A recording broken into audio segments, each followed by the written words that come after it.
were quite irritated with Harry for the next few weeks as they felt they now had to live up to his standards in asking girls to the Yule Ball. Of course, Ron and Neville had also added to the bar set, but did anyone care about that? No, they all just decided to blame Harry. It actually became somewhat of a competition to see who could come up with the most attention-grabbing proposal, and hardly a public gathering went by without at least someone trying to secure their date. Naturally, Harry was very pleased with the results. The day of the Yule Ball, there was hardly a girl in sight after noon. While Ron wondered aloud what they could possibly be doing that took so long to get ready, Harry just thanked God that he wasn't expected to put hours of preparation into his appearance, because in all honesty he probably wouldn't have bothered if he was. When the time came to go down to the dance itself, Harry spotted Luna standing at the bottom of the staircase. He supposed she was waiting for him, but she seemed quite engrossed in a discussion with the portrait next to her. Her dress also appeared to be on fire. "Hey Luna," Harry greeted her. "Hello Harry, you look very nice," Luna returned the greeting. "Thank you. Is your dress supposed to be like that?" Harry asked a little uncertainly. Luna looked down to see if anything was amiss with her outfit. "You mean the flames?" Yes it is. You don't like it?" "Oh no, I do," Harry assured her. "I just wasn't sure if it was supposed to be like that, and I would have felt really stupid if I complimented you on it and it turned out it wasn't intentional." Luna looked amused. "I think even I would notice if my dress was on fire and it wasn't supposed to be, Harry." "You never know," Harry said defensively. "I suppose it is possible that I somehow failed to notice a flame-freezing charm," Luna agreed pleasantly. "Although the lack of a tickling sensation would normally preclude that possibility. Then again, I've never been very ticklish." "It could happen," Harry insisted. "Shall we go?" "Champions, over here," McGonagall called at that moment. "I think that's a yes," Luna decided. "Do you think she means the dates as well?" Harry shrugged. "Probably. They really should be more clear, though." Fleur Delacour had elected to go with Roger Davies again, most likely because Cedric, who Harry had heard had turned her down again, and no one could believe he would actually do that even though he already had a girlfriend, was still with Cho. Harry saw how happy she looked and how it had taken years and Marietta literally dragging her to a therapist, Muggle, because there weren't any wizarding ones, so the story had to be slightly edited, before she could be said she had come to terms with Cedric's death and hoped she wouldn't have to go through that again. She really was a nice girl, if a bit clingy. And teary, but that was understandable. Victor, having not been able to even ask Hermione given how public Ron's asking and her acceptance had been, was with Parvati in a strange twist of fate. With any luck, he'd be more attentive than Harry had been. Then again, Ron was probably the only person who hadn't managed that feat, and God knows if he did it again, Hermione would hex him. Fred had once again decided to go with Angelina and George was there with Katie. Predictably, Luna's flames drew a lot of attention, but no one really wanted to ask. Well, not until Draco showed up. "Potter, your date's on fire," the blonde informed him imperiously. "And your date isn't," Harry replied. "Hello, Pansy." Pansy nodded at him but didn't say anything. "Does this mean you're speaking to me again?" Harry asked. Draco hadn't said a word to him since complaining that he was going to have to put some effort into the asking aspect of the Yule Ball, as he was annoyed by how much trouble he was going to have to go through because, as a Malfoy, he couldn't possibly let himself be seen as inferior. Pansy seemed to appreciate the half a dozen flying horses he'd rented out, however. Draco shrugged. "It's been 3 weeks. I was actually going to hold out until New Year's, but my concern for the well-being of one of my fellow students spurred me to speak to you earlier than I'd planned." Harry snorted. "I'm sure that's exactly it." "Line up with your partner and follow me," McGonagall instructed once most of the attendees were in the Great Hall. When they did, everyone applauded their entrance. Harry just ignored it and headed to the large round table at the top of the hall. The judges were already there: Bagman, Madame Maxim, Dumbledore, Karkaroff, Lockhart, Crouch, Percy Weasley. "What are you doing here?" Harry asked, surprised. "As Luna is here in an unofficial capacity as your date, she asked me to fill in as representative of Salem," Percy explained. "And since I have 2 siblings competing, I decided it wouldn't be a bad idea." "About that?" Fred looked decidedly nervous. "Pierce, how angry is Mum about the whole playoff thing?" "Harry killed Mum's howler, so we haven't heard anything since being chosen," George added. Percy seemed to consider the question. "You might not want to go home for Easter." "That bad, huh?" Fred winced. "This is so not fair," George complained. "George didn't even get picked." "No," Percy acknowledged. "But do you honestly think anyone believes that if Fred entered, you didn't as well?" Percy asked, once again displaying his uncanny ability to tell the twins apart. "And even if she did believe that, you legally changed your name in order to compete." "Yeah, well," George said lamely. "Interesting dress," Percy commented. "Why thank you," Luna beamed. "So tell me, you work for Mr. Crouch, right? He mentioned you at one of our judge meetings." Percy immediately brightened and began talking animatedly with Luna about the ministry. Harry idly wondered how soon it would be before the Rotfang conspiracy would come up. Harry looked over to see Fleur criticizing the decorations to Roger Davies, who would probably be offended if he weren't so dazzled. We have none of these ugly armor in the halls and if a poltergeist even entered into Beauxbatons, he would be expelled like that. Poltergeists build character, Harry spoke up. Build character. Fleur repeated skeptically. Sure you are a menace. True, Harry agreed. A character-building menace. I would not attend a school with a poltergeist if you paid me, Fleur declared. Considering you're French, would you really be willing to attend Hogwarts either way? Harry asked rhetorically. Fleur's eyes narrowed. And just what is Chart supposed to mean? Chart, just because I am French I am not good enough for your Hogwarts. I didn't say that, Harry tried to placate her. But England and France have a rather adversarial relationship, don't you think? And even if Hogwarts isn't technically in England, most of the students and staff are English. I suppose you are correct, Fleur conceded, looking as though the admission pained her. And the tacky decorating do not help either. But Jean, what can you expect from the English? Harry shrugged. Our headmaster's always been more concerned with playing politics and keeping up to date on what's going on in the castle than interior decorating. Keeping an eye on what goes on in your castle? Fleur repeated. How much time could Chart possibly take? Harry snorted. You'd be surprised. In fact, apart from the introduction of a bunch of foreign students, this year hasn't been too different than the previous ones. Fleur raised an eyebrow elegantly. What could you possibly do Chart even compares to facing down a dragon? Harry shrugged. 2 years ago I slew a basilisk. Ah, yes, what an exciting tale that was, Lockhart promptly inserted himself into the conversation. You can read all about it in my recent book Baiting the Basilisk. So how are Victor's fame lessons going? Harry inquired politely. I tried asking him, but he just said that he'd never thought of anything the way you did, which I guess means he's learning a lot but not very helpful as far as his progress goes. Oh, I'm so proud, Lockhart beamed. 2 weeks ago, he managed to make it to class on time for the first time since arriving at Hogwarts. Harry could hardly believe it. Did he dash? He did, Lockhart confirmed. Did what? Roger asked absently, still staring at Fleur, who was beginning to look a little annoyed at his lack of both subtlety and blinking. He started carrying around signed pictures of him, Lockhart explained. Mr. Davies, correct? Roger nodded, eyes never leaving Fleur. Harry knew Roger, kind of, and he really wasn't that creepy and stalkerish on a regular basis. Being part Veela, while it may frequently get you what you want, especially with men, lesbians, and the bisexual, had to get annoying after a while. No wonder she went with the relatively immune Bill Weasley. And Chart helps? Fleur asked. Giving out signed pictures to the crowds of adoring fans that follow him everywhere. Oh yes, Lockhart nodded. Although in your case there's magic involved, so it may not prove as effective. It might be worth a try, however. Fleur nodded, looking thoughtful. After the food was gone, Dumbledore cleared the tables away and conjured up a set for the Weird Sisters. Harry smiled a little nostalgically. He remembered back when they'd been popular, before the seductive Sears had struck it big a year or so after Voldemort had been vanquished. Harry held out his hand to his date, who had actually managed to make Percy laugh a few times during dinner. Wonders might never cease, but he was pretty sure he didn't want to know. Shall we dance? As this is the Champions' dance and everyone will be staring at us expectantly anyway, we might as well, Luna consented, taking his hand and moving out onto the dance floor. Since when do you care what other people think? Harry teased. Who's to say I do? Luna retorted. I just feel like dancing and I happen to like this song. It's Norberta's favorite, you know. Crumpled horn Snorkax like the Weird Sisters? Harry asked, raising his eyebrows. Only Norberta, Luna explained. Norbert likes the Beatles, Beethoven, and Cyndi Lauper. Is that so? Harry asked, smiling. His taste is kind of eclectic, Luna informed him. But he doesn't like the Weird Sisters. Harry repeated. Luna shook her head. He refuses to listen to anything that's insanely popular right now. Apparently it takes time to determine the lasting power of a group. He's pretty cynical for a mythical creature, Harry remarked. Luna laughed.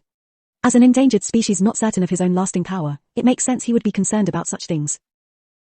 A few songs later, Luna and Harry decided to take a break and went over to where Ron, Hermione, Neville, and Ginny were sitting, talking. Greetings various friends and acquaintances, Harry waved as he sat down at their table. Oh, I get it.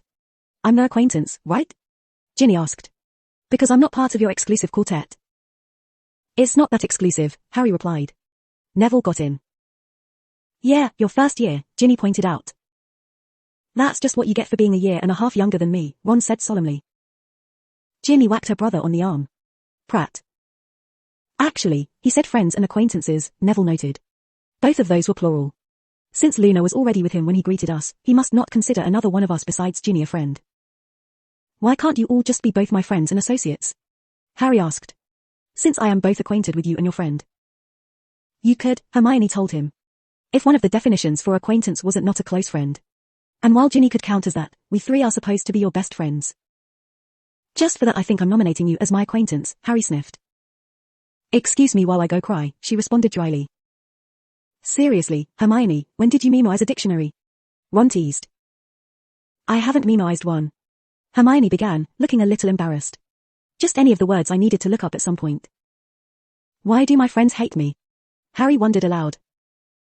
Because you go out of your way to make their lives more complicated. Luna suggested. You say that like it's a bad thing, Harry muttered. I think most people could use a little more complications in their life, Luna assured him. But most people, sadly, are sheep. We've been over this. Harry nodded his agreement. So how has the dance been going for you guys? Hermione eyed her date. Ron doesn't actually know how to dance, but I've read a few books on the subject and practiced with Ginny, so we're dealing. My feet have not been stepped on once, Ginny announced happily. That's setting the bar kind of low, don't you think? Neville asked her. Ginny shrugged. I had to help teach Hermione and while she's decent now, my poor feet. It wasn't that bad.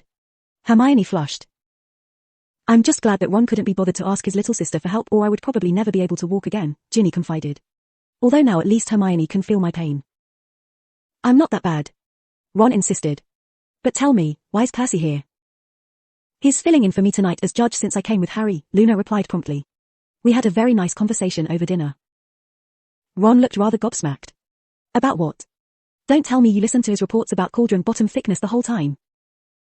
No, actually he's been recently promoted, Luna answered.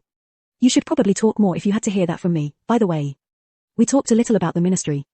He had some very interesting theories, particularly regarding the Rotfang conspiracy. The what? Ron asked blankly. It's a conspiracy theory that the Aurors and other top ministry officials are plotting to bring down the ministry through a combination of dark magic and gum disease, Hermione explained. Everyone stared at her incredulously. What? She snapped. Luna told me the minute she found out my parents were dentists. It would be quite ingenious to involve muggles in the conspiracy to throw us off the trail, Luna said seriously. They don't even have to be fully aware of all the details to preserve the masquerade. Masquerade, this time Neville was the one confused. You know, where we all of us with magic pretend that we don't exist and those without magic who know about us all ignore our existence, Luna clarified. Ah, that, Harry said. Ron looked gobsmacked. Percy has a sense of humor. After the dance was over, Harry and Luna ran into Cho and Cedric on their way back to the Ravenclaw common room. Listen, Harry, got a minute? Cedric asked. I have several, Harry replied. Why? I have to talk to you about the playoffs. Privately, Cedric said, glancing at Luna pointedly. Luna nodded obligingly. Ah, yes, if you guys are going to cheat then I probably should not be here for this, even if I'm not here in my official capacity. Cedric looked dismayed. We're not going to cheat, I just dash. The less I hear the better, Luna interrupted. Come on, Cho, let's figure out what we're going to tell everyone else about being the date of a champion since I'm sure Roger didn't get anything more than eye candy out of the experience. Once the two girls were out of hearing distance, Cedric turned to Harry.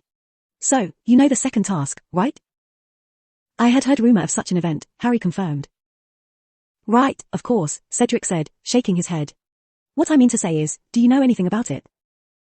Harry was nearly positive that he knew more about it than Cedric did, but unless he was very much mistaken, Cedric was trying to repay him.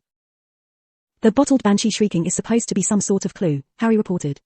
When he first opened the eggs, George said it sounded like Percy singing and suggested that the task might involve attacking him in the shower. I think it's kind of disturbing his first thought was Percy showering, but then what do I know? I'm an orphan. Didn't you live with family, though? Cedric asked. I did, Harry acknowledged. Before Sirius came back from Mallorca.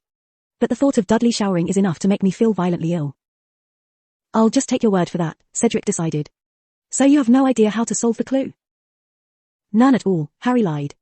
Cedric was trying to do something nice here and he had very much appreciated it last time. Your scar doesn't have any advice. Cedric pressed. Harry shrugged. It knows I'm planning on doing any work on this off until the week before. You can still put this off but I felt I should tell you now, take a bath with it, Cedric advised. That might help you think. So now we're on the subject of me bathing, Harry remarked. What is it with all the water imagery? I don't know, Cedric said neutrally. That is strange, though. Really something to think about. I'm not quite sure what you mean by telling me to take a bath with the egg, but I'm sure something will occur to me. Thank you, Harry said sincerely. Cedric just nodded and turned to go. Why tell me? Harry asked suddenly.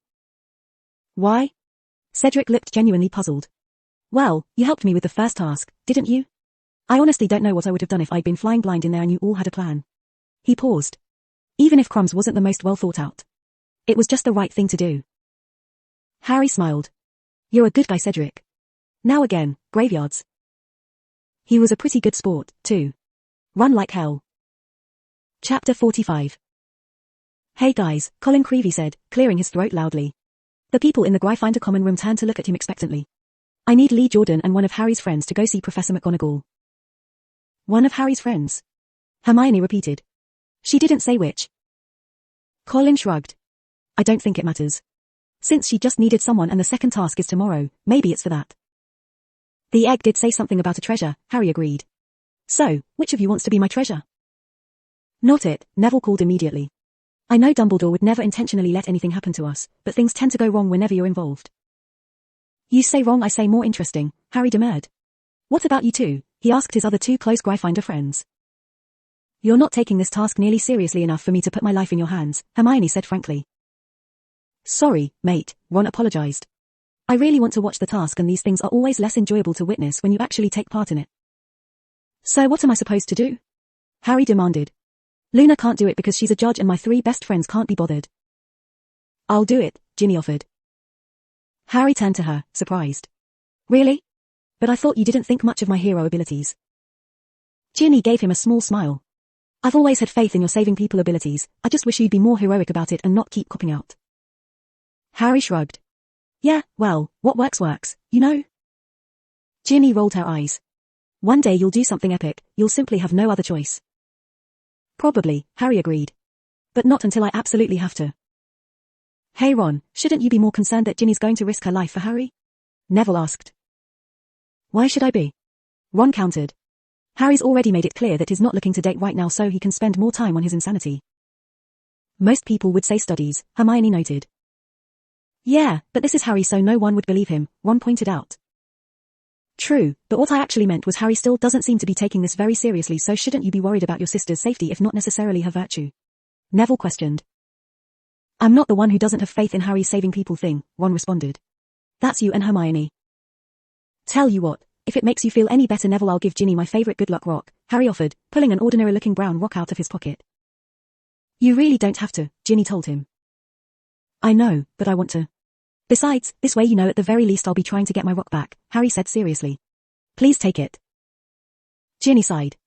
Fine. She took the rock from Harry's outstretched hand and slipped it into her own pocket. Excellent, Harry beamed. Keep it with you during the task, you never know when something might go horribly wrong and you'll need a little extra luck. What about you, Lee? Fred asked. Are you going to refuse to go because we're not being serious enough? George continued. Lee scoffed. Are you kidding me? If you were acting serious, I'd start to worry. Besides, you guys really want the prize money for your store, so I think I'm reasonably safe. One thing, though. What? Fred asked. If you turn me into a canary during the course of rescuing me, then we will no longer be speaking, Lee warned. As if we would be so unoriginal, George replied, sounding mildly affronted. Good, Lee said vehemently before turning to Ginny. Now, shall we go? All right, Harry? Bagman whispered right before the second task was to begin. Know what you're going to do, he sounded doubtful and Harry didn't blame him. Unlike all of the other contestants who were dressed in swimming wear, except for George but he only half counted as a contestant anyway, Harry was sweatpants and a sweatshirt. Well, it was cold so why wear less clothing than he needed to? Would it make a difference if I didn't? Harry asked innocently. Well, no, technically, Bagman said, looking deeply uneasy. But just the same, I dash. Don't worry, I have a plan, Harry promised. It wouldn't do to look stupid in front of the press, he added, indicating Rita Skeeter and her photographer, who were sitting near the front of the bleachers. Looking far more relieved than he should have, even if Harry knew why, the man couldn't act to save his life. Bagman pointed his wand at his throat and muttered a quick, sonorous. Well, all our champions are ready for the second task, which will start on my whistle. They have precisely an hour to recover what has been taken from them. On the count of 3, then. 1, 2, 3. Fred popped something into his mouth while Fleur and Cedric cast what appeared to be bubblehead charms on themselves while Victor transfigured his head into something rather shark-like and then the four of them quickly took to the water. Aren't you going to go in, as well? George asked conversationally, pulling a mirror out of his pocket and glancing at it. Aren't you? Harry shot back. George shook his head. Nah, George has this part covered. I'm just here as moral support until he reaches Lee. What about you, though? You don't have anyone else to go down to get your hostage and, perfectly safe or not, that is my little sister you're not trying to rescue, after all. If she heard you implying she needed saving, she would probably hex you, Harry pointed out. I know, George agreed. But seeing as how she's currently at the bottom of the lake and probably unconscious, I think I'm relatively safe. For now, Harry agreed. But not for long. Sure enough, not 5 minutes later a dripping wet and barely conscious Ginny appeared a few feet away from Harry. What did you do? George demanded. Not only did you not go down there yourself but you didn't even take your wand out. How is she up here? Harry smirked. I would tell you, but then dash. You'd have to kill me. George supplied. Harry shook his head. No, that's a little drastic, but I would be very put out if I had to tell you and then explain it to the judges later. Speaking of, they seem to be waving you over, George noted. Harry glanced at the judges, who did appear to be very keen on speaking with him. I'll go see what they want after checking on Ginny. Walking over to his hostage, Harry handed her a towel. That wasn't so bad, was it? How long did it take you to get to me? Ginny asked, accepting the proffered towel gratefully. And why aren't you wet? If you have a spell to dry people off, the least you could do is use it on me since I was the only one who was actually willing to put my life in your hands. Harry rolled his eyes. You would have been fine, it only took 10 minutes because I, as you probably expected, totally used a cop-out. I didn't even go in the water. If you want to know what I did, you can come with me when I explain it to the judges. All right, Ginny agreed, following him over to where the judges were seated. Well done, Harry, you got your hostage back in a little over 10 minutes, Bagman congratulated him, beaming. Yes, it was very impressive, Crouch concurred diplomatically. But seeing as how you did not venture into the water nor take out your wand at all, we would ask you to explain your actions so we can decide whether or not what you did is within the rules or not. Well, yesterday Colin came to my friends and I said that one of them needed to go see Professor McGonagall. They figured it must be for today and Ron, Hermione, and Neville either didn't think I was taking this seriously enough for them to put themselves in any danger or wanted to watch the task so they refused and Ginny graciously agreed to go in place of them, Harry explained.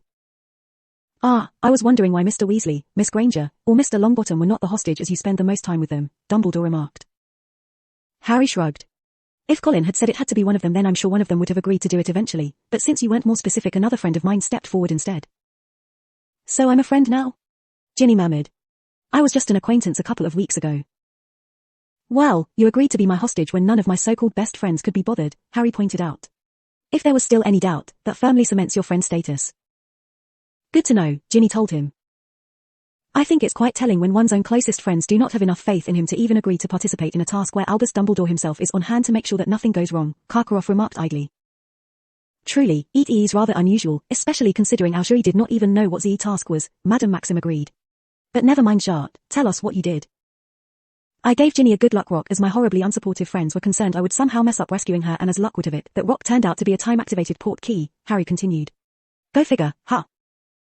Now, that's how you get these things done, Lockhart said approvingly. I don't know, Luna said slowly. I'll have to give him points for creativity but take away point for a lack of overall effort. Surely this is cheating, Karkaroff protested. He used a bloody port key. There's nothing in the rulebooks against port keys, Crouch replied. And trust me, I would know. Karkaroff looked like he wanted to say something else, but he stopped when he saw George walk purposely towards the edge of the water. He pointed his wand at the lake and shouted, Accio Fred Weasley. He cannot summon the hostage, Madame Maxim scoffed. Silly boy. That's the name of the champion, Dumbledore corrected her, his eyes trained on the water. For a minute, it seemed like nothing was happening. Then Fred shot out of the water and crashed into his brother. He was holding Lee Jordan. Harry ran over to them. What did you do? Madame Maxim said you couldn't summon your hostages and I figured that would be the case but even if it wasn't, that would be a little too much of a cop-out for even me. You can't, George agreed as Fred started gasping for air and dived back into the water. But George ate some jillyweed, swam down to where the hostages were, freely, and then tapped on a two-way mirror we have until he got my attention. Once that happened, I summoned him and so even though Lee couldn't be summoned, he was pulled along for the ride. Of course, jillyweed lasts an hour or so George is stuck in the lake until then. Oh give it up, Harry told him. I know that you're really George. No I'm not, George denied. Then why did you summon Fred Weasley? Harry challenged, knowing he had won. Because if I didn't Karkaroff would be on our case again about how the two of us competing is cheating or something stupid like that and he legally changed his name so he is Fred Weasley, George countered. Touché, Harry said at last. An hour later, and all the champions had returned with their hostages. Cedric returned in the middle of George's victory dance after time had been called and Fred's gillyweed had worn off at that time as well, so he had emerged from the lake with Cedric and Cho. Fleur made it back 10 minutes after Cedric did and Victor arrived 15 minutes after that with Parvati. Harry wondered at Fleur's success as he vaguely recalled that he had initially rescued Gabrielle as she had been forced to turn back, but he supposed that just because she had been attacked or whatever originally was no reason for the exact same thing to have happened a second time. The scores were posted as Harry Potter 8, 5, 10, 10, 10, 7, 10. Fred Weasley's 8, 5, 10, 10, 9, 10, 10. Cedric Diggory 7, 5, 9, 9, 9, 9, 9. Fleur Delacour 9, 5, 8, 9, 8, 8, 7. Victor Crumb 6, 10, 7, 8, 8, 8, 8. From Madame Maxim, Karkaroff, Dumbledore, Crouch, Bagman, Luna, and Lockhart respectively. That brought the point totals up to 121 for Harry, 121 for Fred, 113 for Cedric, 111 for Fleur, and 95 for Victor. No one was as blatant about their biases as Karkaroff, but Harry got the feeling that only Dumbledore and possibly Crouch had been fair.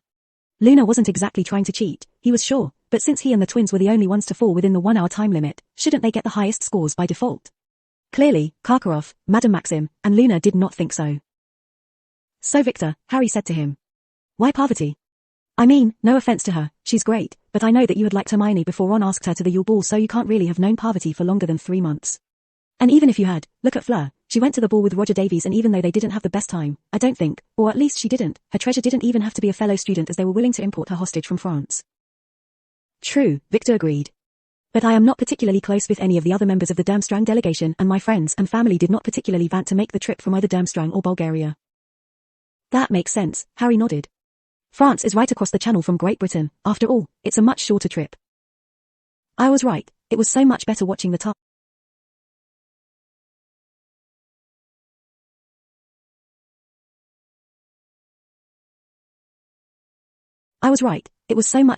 task than having to be unconscious underwater in February, Ron announced as he, Hermione, and Neville finally made their way to Harry. Although we really couldn't see much until the champions were done. And I was right about Harry not taking this seriously, Hermione noted. I took it plenty seriously. Harry insisted. And what's more, I finished the task in 10 minutes. But if the portkey hadn't worked, would you have had a backup plan? Neville asked seriously. Well, no, Harry admitted. I did practice with creating portkeys, though. And you wonder why we didn't want to do this, Hermione said, shaking her head at him. At least Ginny still likes me, Harry said, crossing his arms. I was bribed with chocolate, Ginny said by way of explanation as she unwrapped another Hershey bar. I've never tried Muggle candy before. You're missing out, Hermione told her. Muggle candy might not be as exciting as its wizarding counterpart, but at least you'll never have it try and escape, turn you into a bird, or taste like vomit. Neville gave her a confused look. Aren't your parents dentists? That means that they wouldn't really be big candy people, right? Or did I misunderstand what those are?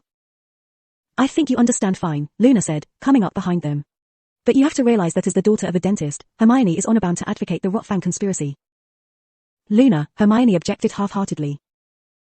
So once again you give me a crappy score, Harry noted. This time I even scored lower than the guy who finished 25 minutes late. Luna shrugged at him. I told you that I was going to have to take points off for lack of effort.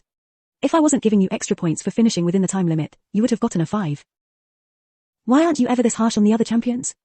Harry demanded. Because they actually put some work into their solutions, Luna responded. Even Fred had to swim all the way to the bottom of the lake before George summoned him. With that, she began making her way back to the judges' platform. You know, I'm starting to suspect I would have been better off asking Snape to be my representative. Harry called after her. Possibly, she called back. But 10 to 1 he would have made you wear the uniform. Chapter 46. You know, Sirius said with a theatrical sigh, it wasn't so bad learning all about your life through Rita Skeeter articles when I was on the run and literally risking my very soul in order to see you. When I'm teaching at your school and you're taking my class, though, it's kind of pathetic. You could always make an effort to seek me out, Harry pointed out. And I am doing so, right now, Sirius replied. And let me tell you, I am both incredibly proud of but slightly disturbed about the latest update on your little love square. I wouldn't say it's a square as I don't think Ginny, Hermione, or Luna have feelings for each other, so it would really be more like a bisected triangle, Harry nitpicked. Oh, and they're not even fighting over me in the first place. That's not what Rita Skeeter says, Sirius countered. I read all about it in today's article. Have you seen it? It's delightfully vapid. Harry shook his head. I never bother reading what Rita Skeeter has to say about me because my solicitor knows to sue for libel the minute the Daily Prophet crosses the line, and everyone else always lets me know what's going on in my life soon enough. Seriously, I would never have guessed these things about myself. Rita Skeeter, exposing such deep, dark secrets that you don't even realize you have them, Sirius agreed. So what's it say today? Harry asked. Take a look, Sirius responded, tossing the paper at him. Harry looked down at the article. Harry Potter, Testing the Waters. By Rita Skeeter. As you are no doubt aware, Harry Potter is the boy who lived and saved us all from certain doom at the hands of you-know-who but 13 years ago. He is also a fourth-year Gryffindor and the American representative in the Pentawised playoffs. One thing that is easy to forget, however, is the fact that he is also a teenage boy. Like many boys his age, Potter has just started to realize that half of the people around him are, in fact, girls. 3 in particular have caught his attention: Muggleborn Hermione Granger and purebloods Luna Lovegood and Ginevra Weasley. Each girl has their own unique advantages and disadvantages. Granger is one of Potter's closest friends and spends the most time with him, but a bad breakup could spell the end of that powerful friendship. Weasley is a fiery redhead like Potter's mother, but she is a year younger than him and Potter's best friend might not take too kindly to Potter dating his sister. Finally, Lovegood is a very open-minded and free-spirited individual who can support many of Potter's unconventional views, but is in a different house and a year below him as well as being a judge in the playoffs. Potter himself has expressed no preference to any of the girls, leading some to speculate that he is merely leading them on. Potter has vehemently denied such claims, stating Luna, Ginny, and Hermione are really great friends of mine. I respect all 3 far too much to even think of trying to pull something like that. Besides, I'm far too busy right now to worry about dating someone. When I do decide to start, though, I'm sure you'll know about it before I will. I can't believe she actually put that in there, Harry said, shaking his head in amusement. Seriously, do people have nothing better to do than obsess over my non-existent love life? Apparently not, Sirius replied. I just hope that Molly doesn't believe that I'm playing with her daughter, the girl she used to babysit, and her sons crush hearts. Harry murmured. I mean, just look at how she treated Hermione when she thought she was two-timing me. So how does the article fare after a quick reality check? Sirius inquired. Harry snorted. It doesn't even rate.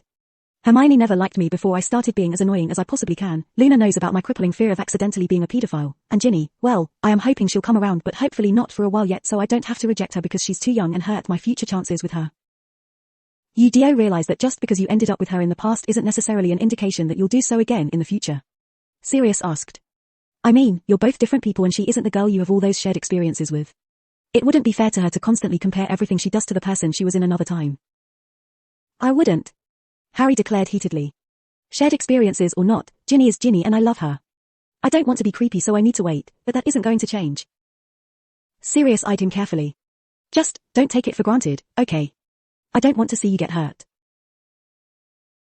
Why can't they just tell us whatever we need to know inside? Fred grumbled as he, his twin, Cedric, and Harry made their way down to the Quidditch pitch to receive their instructions about the third task. They'd just have to rub it in that we didn't get to play Quidditch this year, George added. Maybe they want to make sure no one can overhear us, or maybe they're using the Quidditch pitch for the third task, Cedric suggested. What could they possibly be using the pitch for? George asked skeptically. What do you think, Harry? Fred asked. Harry shrugged. I don't really care one way or another but my scars with Cedric. Your scar always takes Cedric's side, Fred noted. Is it possible it's in love with him? George asked. Harry shuddered. Dear God, I hope not. No offense or anything, Cedric, but that would be pretty awkward. I like girls, and there are enough rumors floating around about my love life as it is. None taken, Cedric assured him. I, too, feel it would be rather awkward to have my friend's supposedly psychic facial disfigurement in love with me. I mean, there's no way I'd even know unless you told me, but, knowing you, you probably would. In excruciating detail. Harry shrugged again. If I would have to deal with it, so would you. He bumped into Fred. Hey, why'd you stop? Fred and George both took that moment to fall to their knees instead of answering him. No. What the dash? Harry was all for melodrama, but usually it had a purpose. What was wrong? The pitch. Cedric exclaimed, sounding a little upset. Oh, right, Harry remembered. The pitch is being turned into a hedge maze. George turned accusing eyes to Harry. You knew? I told you my scar agreed with Cedric, Harry pointed out. I'm going to take the fact that you didn't feel the need to mention this to me as a clear sign that your scar sees me as just a friend and then let the matter drop, Cedric announced. Good, because we have more pressing things to worry about, Fred told him. Such as, why, God, why? Surely it's not that bad, Bagman claimed as he stepped forward to greet them. He had been standing with Fleur and Victor just 20 feet away from them. You're speaking to 4 Quidditch fanatics, sir, Harry informed him. 5 if you count Victor. 6 if, do you play, he asked Fleur. A little, she answered. I was not on any house team, though. Bagman's smile faded a little. Well, it will be back to normal in no time after the playoffs are over, don't worry. Is this why we couldn't have Quidditch this year? Harry demanded. Because you'd think we could have just gotten all the matches out of the way before April. You'd have to ask Professor Dumbledore about that, I'm afraid, Bagman replied. Can anyone tell me what this is? If we do, we get a prize? Harry asked immediately. No, Bagman answered shortly. Then I'm sure I don't know, Harry said. No one said anything for a moment, they just stared at each other waiting for someone to answer the obvious question. Victor looked away first. Maze, he supplied, rolling his eyes. Very good. Bagman beamed like being able to recognize a maze was any sort of accomplishment at their age. A maze. The third task's really very straightforward. The Triwizard Cup will be placed in the center of the maze. The first champion to touch it will receive full marks. We simply are to get through the maze, said Fleur, looking decidedly unimpressed. How that girl had ever chosen to stay in Great Britain after so very clearly hating every minute of her 7th year there was, quite frankly, a complete mystery. There will be obstacles, said Bagman happily, bouncing on the balls of his feet. Hagrid is providing a number of creatures, then there will be spells that must be broken, all that sort of thing, you know. Now, the champions who are leading on points will get a head start into the maze. Bagman grinned at Harry, Fred, and George. Followed by Mr. Diggory. Then Miss Delica will enter, and finally Mr. Crumb, but you'll all be in with a fighting chance, depending how well you get past the obstacles. Should be fun, eh? So you are saying Shartar point totals are completely worthless? Fleur asked. Because it does not matter O is ahead but O touches the cup first. Not at all. Bagman insisted. Because the more points you have, the sooner you get to go into the maze. For instance, Harry and Mr. Weasley each have 121 points while Mr. Crumb has but 95. That's a 26-point differences, which means they should have a good 15-minute head start. But since it is a maze, then I am thinking that you really mean that VE didn't need to bother with the first 2 tasks at all, Crumb countered. Well, if there are no more questions then we can all head back up to the castle, Bagman said loudly. I'm sure I don't know what you mean, Lockhart was saying as Harry walked by an apparently occupied classroom. Naturally, he stopped to listen. Moody laughed harshly. I'm sure you don't. I've never thought you were anywhere near talented enough to pull off half of the accomplishments you've laid claim to, and with the amnesia that pops up at the sight of each of your victories, you have to wonder. No, you really don't, Lockhart countered, sounding annoyed. I prefer to let my accomplishments speak for themselves and not go around showing off my magical prowess because that would just be over the top. Dumbledore does, but he also hasn't written a series of books, so that's not too much as far as he's concerned. And the amnesia? Moody impressed. Psychological trauma. Head trauma? Spell gone wrong? Lockhart suggested. That last one sounds about right, Moody informed him. One case of lost memory in a town where they've had such problems that I've needed to step in is hardly out of the ordinary, Lockhart insisted. Now don't you have anything better to do? Better than investigating a possible crime or series of crimes? Moody challenged. What could possibly be more important than that? Grading papers. Lockhart offered. Interrogating either Snape or Karkaroff about possible Death Eater activity. Stopping Bagman from scamming schoolchildren with bets he has no intention of repaying. Keeping Rita Skeeter off the premise. I've already done the first 3, Moody announced. And that last one is really none of my concern. For the love of God, aren't you supposed to be retired? Lockhart exclaimed. I am, Moody conceded, opening the classroom door. But that's not nearly as entertaining as you might think. I'll let you go for now, but I'll be back when I have more questions.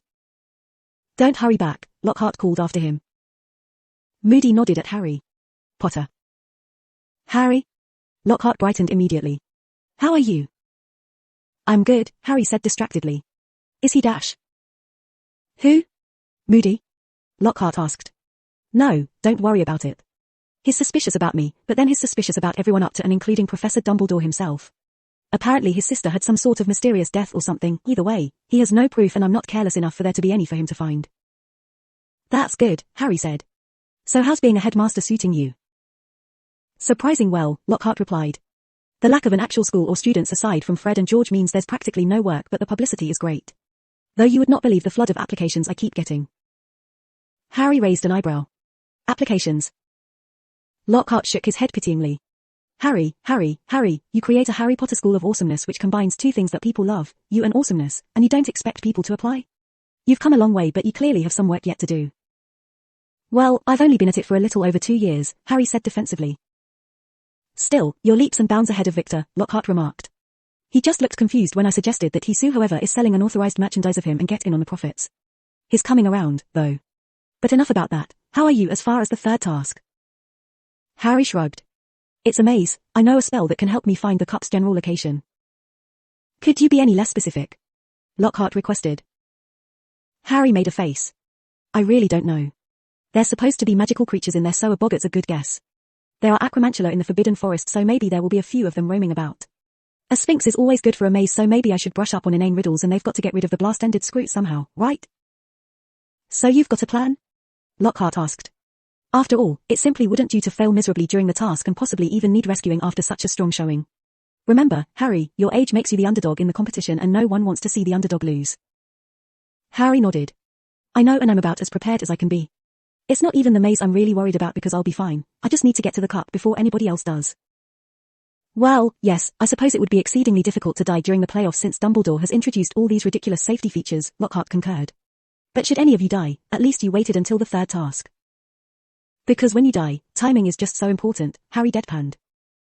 Exactly, Lockhart agreed, sounding perfectly serious. Chapter 47. The morning of June 24th, Harry was probably more nervous than he'd been the entire time he'd been back, including right after Pettigrew had made off with the diary. While Moody was still mysteriously moody, Harry really didn't feel he'd done anything that could possibly affect Voldemort that much, especially as they'd only technically met the once. Even though he still suspected that Voldemort might take advantage of all the publicity involved in the third task to start something, especially as from what he understood Voldemort had mostly just pretended he didn't exist for a year to try and get his hands on the prophecy, which wouldn't have been necessary had he died in the graveyard like planned, he really didn't have much more of an idea about what was going to happen than anyone else. Harry thought he might know why things weren't playing out exactly like they were supposed to. Peter Pettigrew was rotting in Azkaban and not off running into Bertha Jorkins and then Voldemort in Albania. What did that mean, though? Was Voldemort still in Albania? If he had gotten tired of waiting, was he back in Britain? Had he found any of his old followers? Was he planning anything? Harry didn't know the answers to any of those questions, but he wasn't about to take any chances. One thing he did know was that, even if it killed him, Cedric Diggory would live to see the 25th. After breakfast, Harry followed the twins into the chamber off the Great Hall and wondered who, if anybody, would be there for him. Sirius would, of course, but Harry saw him all the time since they both lived at Hogwarts most of the year, and the Weasleys would also be attending, but that was because the twins were competing. Watcher, Harry, Tonks greeted him, answering his question. Remus was standing next to her. What are you guys doing here? Harry asked, surprised. I'm Sirius's cousin, so since you're his godson and he has custody of you, that practically makes us family, she announced. And I'm your backup godfather, Remus explained. Harry cocked his head. Why would I need a backup godfather? Remus looked a little awkward. Your parents, they loved Sirius to death, believe me, but they didn't necessarily have as much faith that he would make it to 30. He was rather reckless after all. Was not, Sirius denied. And I seem to have made it to the ripe old age of 34 just fine. That's really not that old, Tonks interjected, glancing at Remus. It is for the next year or so, Sirius said sternly. How can you possibly say you're not reckless? Remus demanded. I seem to remember one incident of reckless in particular that got you unceremoniously thrown into Azkaban for a good decade. Okay, seriously, what is with these widespread delusions about me having ever stepped foot in that assuredly vile place? Sirius demanded. Maybe they just find that easier to believe than you abandoning your tragically orphaned godson. Tonks suggested. I said I was sorry. Sirius insisted. What do you think, Harry? I would ask Moony, but he's clearly delusional as well. Harry merely raised his eyebrows. Waxberts, of course, Sirius nodded. So, Harry, is it true what Rita Skeeter wrote about you? Tonks inquired. Probably not, Harry replied promptly. But just to be sure, you should probably elaborate. About your love square. Tonks clarified. You mean love bisected triangle, Sirius corrected. Right, that, Tonks agreed absently, staring seriously at Harry. Dear God, no, Harry assured her. Tonks let out a sigh of relief. Good. I mean, don't get me wrong, I really like you, kid, and if girls are going to chase after you there's nothing you can do, but if I find out you're playing with them then we will have issues. Harry gulped. Understood. As they started to make their way outside, they were stopped by Amos Diggory. Harry took the opportunity to see that Fleur was still checking Bill out.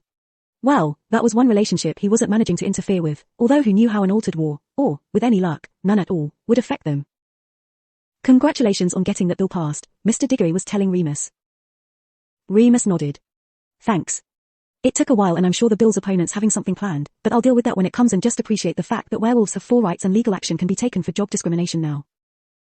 And Harry Potter, you must be so full of yourself since you're ahead of Cedric in the point totals, Mr. Diggory said, turning to him. Better me than you, Harry muttered automatically.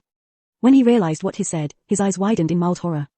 I mean, Even with this slight disadvantage don't count said out yet, Mr. Diggory said loudly, opting to ignore Harry's inopportune comment. You may have a head start but he can still come from behind and beat you. After all, he's done it before. Dad, Cedric looked embarrassed. Not this again. Harry snorted. Like the rest of the Quidditch team would let me forget. And I've had an advantage over Cedric in the last 2 tasks. And what's that? Mr. Diggory demanded, outraged. He's too noble, Harry explained. That will probably serve him well in life, assuming it doesn't get him killed.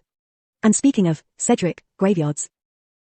Run like hell, Cedric answered without having to think. Mr. Diggory looked confused. What? Later, Harry quickly said, darting out of the chamber and leaving Cedric to try and explain. Are you sure you're going to be okay? Sirius asked him right before he joined the other champions at the start of the maze. Harry had enjoyed his day with Remus, Tonks, and his godfather, but it had been somewhat less enjoyable than it might have been since he knew very well what could happen and hoped that even if he couldn't avoid it, it at least wouldn't get any worse than it had been the first time around. Not even slightly, Harry confessed. But what else can I do? I don't know, Sirius answered the rhetorical question. But remember, the minute you need me, Dumbledore, or a whole squadron of Aurors, contact me on the mirror and tell me where you are. If you're in the graveyard, getting there shouldn't be a problem, but even if you go somewhere else, we'll find some way to deal with this. Thanks, Harry said, before quickly taking his place amongst the champions. It always unnerved him when his godfather stated acting serious. After all, that meant that they were probably doomed. Harry had been in the maze for at least half an hour now and he was really starting to appreciate Crouch Jr.'s efforts the first time around in clearing his path, as he'd had to deal with no less than 4 oversized blast-ended Scroots, 3 Acromantula, and some kind of snake. The snake hadn't been so bad to deal with, actually, as it had immediately stopped trying to bite him once it saw that he was a speaker. He didn't quite get why snakes were always so eager to listen to him just because he happened to speak their language, or at least he would for as long as he was a Horcrux. But then again, if Parseltongue was really even half as rare as he'd been led to believe, none of the snakes he encountered, save the basilisk, had likely encountered another Parselmouth and thought he was a novelty of some kind. Which he was. Still, convincing the snake not to follow him around the maze had eaten up a good chunk of his time. Harry turned a corner and nearly walked right into a sphinx. He groaned. Not again, I'm really no good at riddles. It is your bad luck to have met me then, the Sphinx replied. Can I just go? Harry asked. Seriously, I'll find a different way. No, the Sphinx replied. I'm going to ask you a riddle and if you get it right you can go past. And if I get it wrong or try to leave, you'll attack, right? Harry asked. The Sphinx nodded. Right. Do not worry, though, as I am not permitted to kill you. That said, healers can work all sorts of miracles these days. I don't suppose it's a spider, is it? Harry asked wryly. The Sphinx blinked. You don't suppose what is a spider? Me? I quite clearly not. And when was the last time a talking spider asked you riddles, anyway? I don't actually recall that ever happening, Harry answered. That said, I meant was that the answer, although your reaction tells me that it's not. How about a man? That's the answer to the stereotypical Sphinx riddle. As if I would be so unoriginal, the Sphinx sniffed. Now stop guessing and let me ask you the riddle before I decide to start counting those guesses and land you in a coma.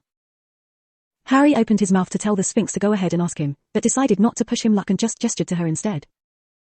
The Sphinx smiled lazily. That's better. Now, let's see, they have not flesh, nor feathers, nor scales, nor bone. Yet they have fingers and thumbs of their own. What are they? Harry stared at her for a minute.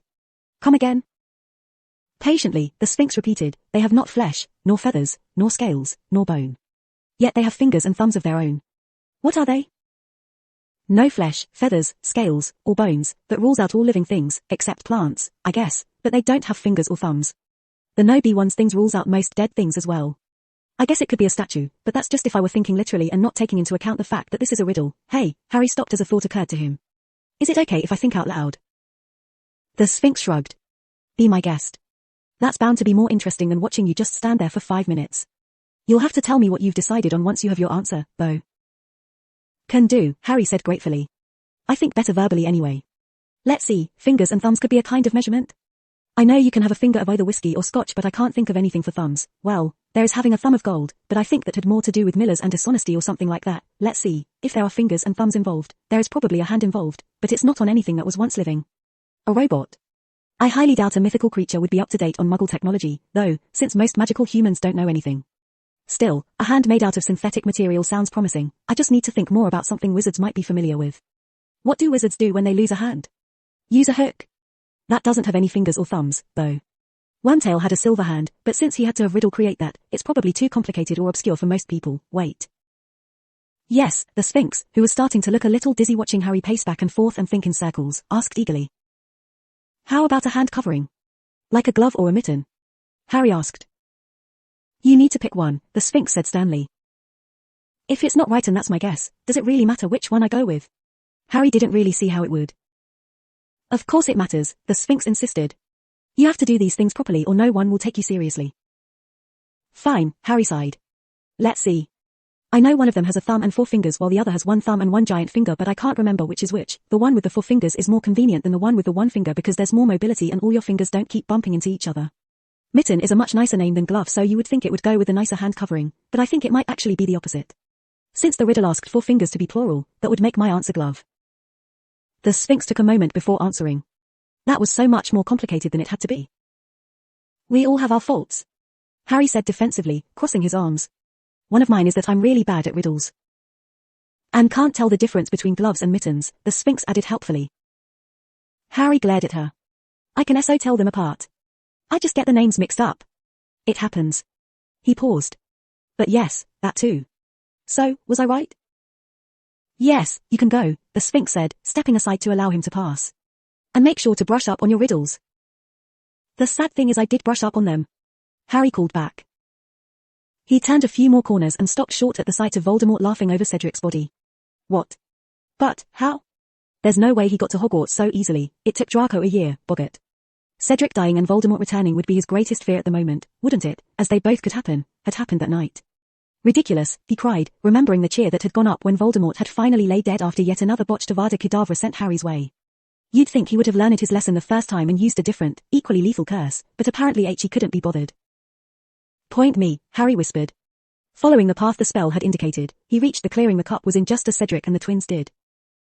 I can't believe the hedge tried to eat us, Fred said before he noticed them. I mean, what is wrong with these people that they would stick us in a maze with deadly creatures when the maze itself was trying to kill us? I don't know, but look, George said, pointing to the cup. Where are Victor and Fleur? Harry asked. Back there somewhere, Cedric gestured vaguely behind him. I haven't seen any sparks nor heard any screams, so they're probably fine. What now? Fred asked. We lunge for the cup. Whoever touches it first gets it. We're all about equal distance away, so it could be anyone's game, but that seems like such an arbitrary way of deciding it. We could try dueling for it, George offered. Cedric shook his head. No good, there are 2 of you and Harry and I are alone. Even if only one of you dueled, it would still be 3 people squaring off, and that's not even. One person would get ganged up on or just sit back and watch the other 2 exhaust themselves, and that won't prove anything. Then what do you suggest? George asked. We all made it here at the same time, so it's a tie, Cedric said simply. Regardless of whatever school we've been entered under, we're all Hogwarts students. We had hoped to get all the prize money, Fred said mournfully. But you're right. A tie it is. He reached out for the cup and Cedric did the same. No. Harry burst out. The other 3 turned to look at him strangely. What's wrong? George asked. Can't stand the thought of a tie. Harry shook his head. I'm all for tying. In fact, you 3 can win and I don't have to get any credit for all I care. I just need to be the first one to touch that cup. Why? Cedric asked. Harry hesitated. If you don't tell us, we're going to assume that everything's fine and grab it, Fred warned. Harry sighed. I don't know for sure, but there's every chance that cup is a port key that will bring us to a graveyard where a madman is trying to revive Voldemort. A graveyard, you say? Cedric asked thoughtfully. Is that why you kept saying dash? Yeah, Harry admitted. It was. Why didn't you warn us, then, if you were so concerned? George demanded. Honestly, it didn't occur to me, Harry confessed. Sorry. Why don't you find out one way or another and throw a rock at the cup or something? Fred suggested. If it's a port key, we'll just send up Sparks and explain that the cup is gone. If not, then we'll just pretend it never happened. That won't work, Cedric said, shaking his head. The cup is a port key one way or another, but to prevent the winner from getting ambushed on their way out, the cup is supposed to take us to the outside of the maze. Well, Harry hadn't known that, but it would explain why grabbing the cup in the graveyard had taken him to the outside of the maze instead of the center, or even took him anywhere at all, as if Crouch Jr. had been the one to make it a port key at all, as he wouldn't want to give him a chance to escape. although flinging Harry's body at it and letting the world know Voldemort was back might have appealed to him. We can let the portkey go, then send up Sparks, and as we're the only ones here and all agree to tie, we can explain that we all won when someone comes to check on us, Fred suggested. No, I need to go there, Harry disagreed. Why? Cedric demanded. If you're right, you'll just get yourself killed. Possibly, but I need to stop him and now's my best chance, Harry said urgently. I don't like it, George said, shaking his head.